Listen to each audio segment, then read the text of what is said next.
Halo, Assalamualaikum warahmatullahi wabarakatuh. Perkenalkan, nama saya Khairul Husna dengan nomor induk 200510135 Universitas Malikung Saleh. Kali ini saya akan menjawab tugas ujian tengah semester saya dari MK Hukum Hak Kekayaan Intelektual. Di dalam tugas ini terdapat 5 soal. Yang pertama, jelaskan prinsip hak kekayaan intelektual dalam TRIPS WPO dengan contoh yang sesuai. Ya, jadi prinsip hak kekayaan intelektual dalam TRIPS merupakan perjanjian internasional sebagai bentuk komitmen dari kerjasama internasional antar negara-negara di dunia dalam rangka melindungi kepentingan merek bisnis dari perusahaan masing-masing di negara tersebut yang melakukan ekspansi di negara-negara lain agar terhindar dari pembajakan maupun pemboncengan di negara-negara tujuan berdasarkan kaidah hukum hak kekayaan intelektual. Contohnya, seperti yang kita ketahui, salah satu merek yang ternama saat ini dan yang sangat ngetren yaitu merek Gucci. Nah, merek Gucci ini merupakan merek dari perusahaan peragam busana dari Italia. Perusahaan ini dibuat pada tahun 1881 hingga tahun 1953. Hingga saat ini, tidak ada satu negara pun yang meniru merek tersebut dikarenakan kenapa? Karena sudah ada perjanjian internasional terlebih dahulu antar negara-negara di dunia. Nah, sehingga tidak ada satu negara pun yang melakukan pelanggaran tersebut. Soal nomor 2, jelaskan fungsi dan sifat dari hak cipta.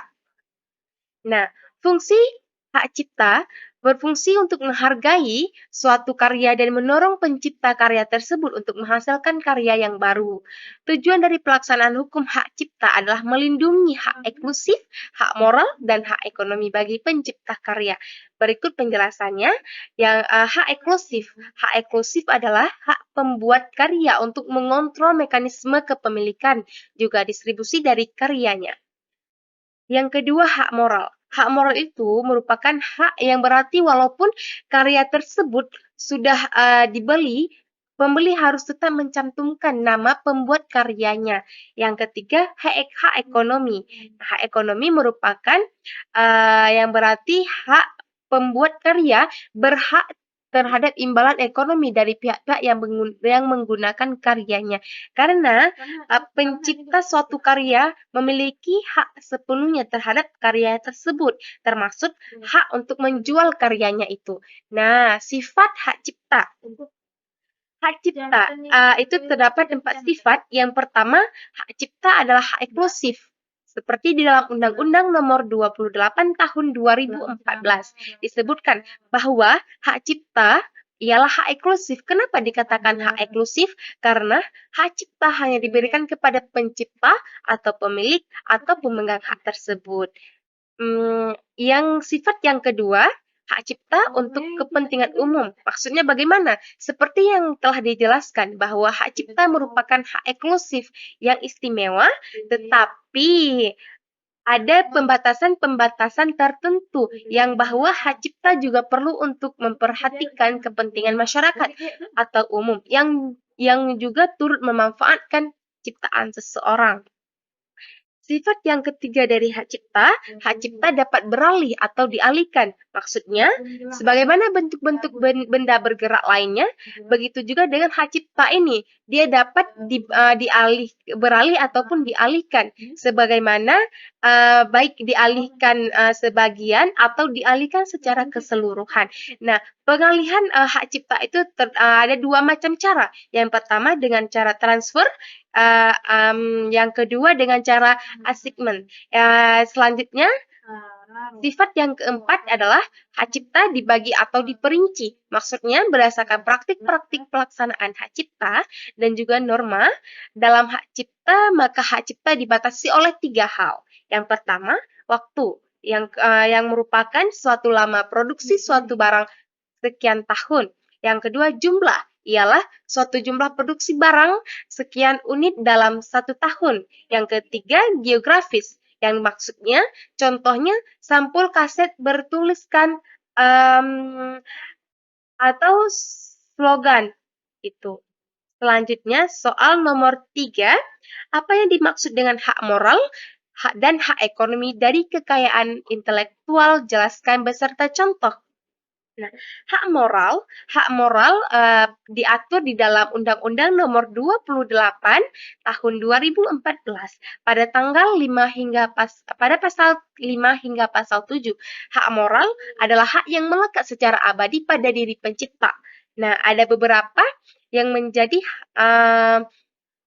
hak cipta, hak moral dari pencipta. Yang pertama, mencantumkan atau tidak mencantumkan namanya pada salinan sehubungan dengan pemakaian ciptaannya untuk umum. Yang kedua, menggunakan nama alias atau nama samaran. Yang ketiga, mengubah ciptaannya sesuai dengan kepatutan dalam masyarakat. Yang keempat, mengubah judul dan anak judul ciptaannya. Yang kelima, yang terakhir, mempertahankan karya apabila terjadi distorsi ciptaan, mutilasi ciptaan, modifikasi ciptaan, atau hal yang merugikan kehormatan dari atau reputasinya. Hak moral tidak dapat dialihkan selama pencipta masih hidup, akan tetapi pelaksanaan hak moral dapat dialihkan dengan wasiat atau sebab lain setelah pencipta meninggal dunia. Contohnya, contoh pelaksanaan hak moral adalah pencantuman nama pencipta pada ciptaan berupa maupun itu seni, baik seni batik, seni lukis, dan lain-lainnya, rekaman, dan juga siaran. Nah, walaupun misalnya hak cipta atas ciptaan tersebut sudah dijual, dimanfaatkan pihak lain. Misalnya, seseorang yang membuat seni batik. Di dalam seni batik itu harus ada nama si pembuat, misalnya Siti Suharni yang sangat terkenal saat ini ya, batik Siti Suharni. Nama itu tetap sudah melekat sampai saat ini meskipun sudah diperjualbelikan untuk dimanfaatkan oleh pihak lain. Nah, selanjutnya yang kedua, hak ekonomi. Hak ekonomi dalam hak cipta adalah hak eksklusif pencipta atau pemegang hak cipta untuk mendapatkan manfaat ekonomi atas ciptaan.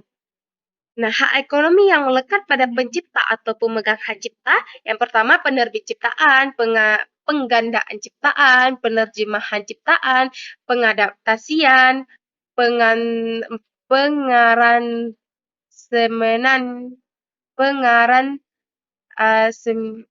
yang atau pentransformasian ciptaan.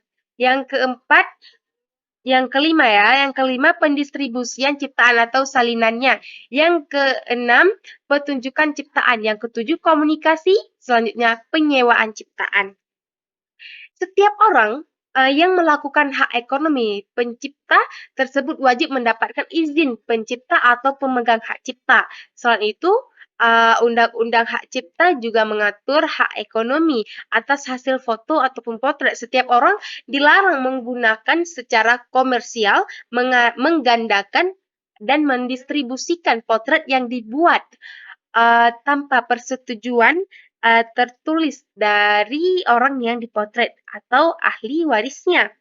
Selanjutnya, contohnya, misalnya seseorang menciptakan sebuah buku, dia berhak sepenuhnya terhadap buku tersebut, baik ingin memperbanyak ataupun menjual buku ciptaannya.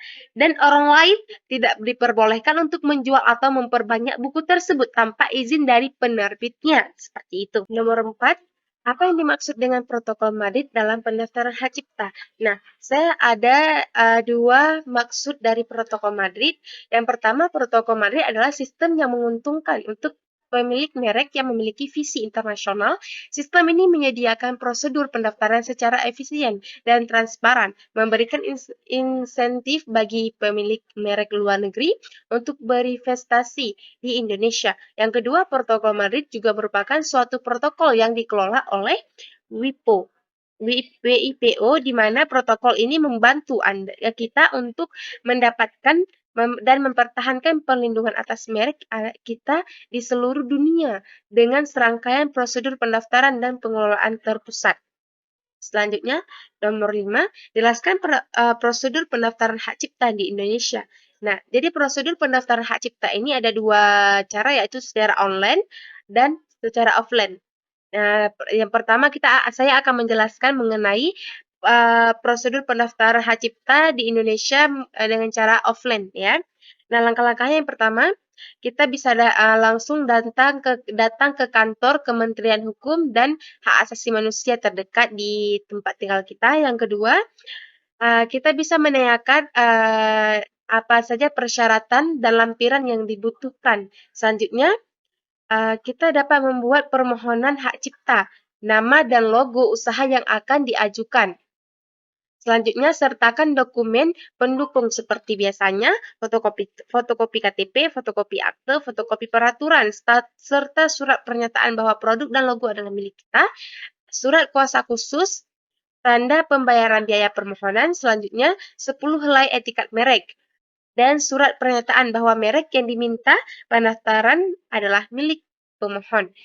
Selanjutnya, secara langkah yang kelima, kita dapat mengisi formulir yang lengkap dan jangan lupa pastikan ada yang salah dengan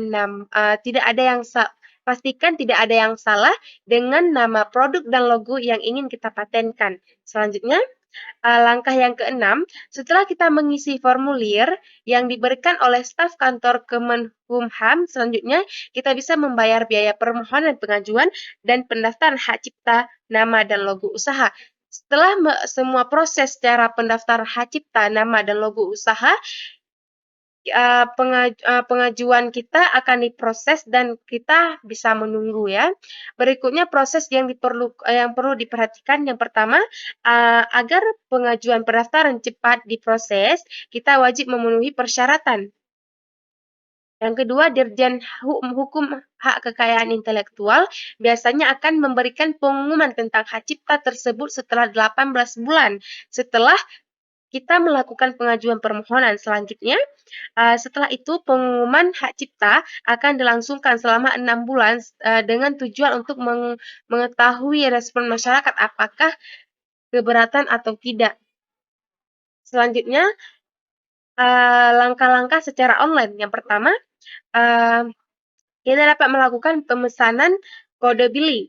Yang kedua, kita dapat mengunjungi situs Simpaki dan isi kolom yang tersedia untuk mendapatkan kode billing. Yang ketiga, setelah kita melakukan pemesanan kode billing, selanjutnya kita bisa melakukan pembayaran. Setelah kita mendapat kode billing, kita bisa langsung login ke aplikasi merek. Jika belum punya akun aplikasi merek, kita dapat melakukan registrasi akun atau aktifkan e-filing terlebih dahulu. Jika kode billing kita salah, tidak perlu takut karena aplikasi merek sudah terintegrasi dengan Simpaki untuk pengecekan kode billing. Selanjutnya, setelah login, kita dapat memasukkan data permohonan merek, kemudian submit dan permohonan online, data permohonan online-nya ya. Selanjutnya, data permohonan yang sudah disubmit dapat dicetak dan dicek oleh petugas. Selanjutnya, setelah permohonan sudah dikirim, panduan lengkap pengajuan permohonan lewat aplikasi merek bisa diakses melalui link yang kita sebutkan tadi. Selanjutnya, tahap terakhir itulah panduan lengkap penggunaan e-filing dapat dilihat melalui link yang saya sebutkan tadi di atas. Sekian dari saya. Wassalamualaikum warahmatullahi wabarakatuh. Terima kasih.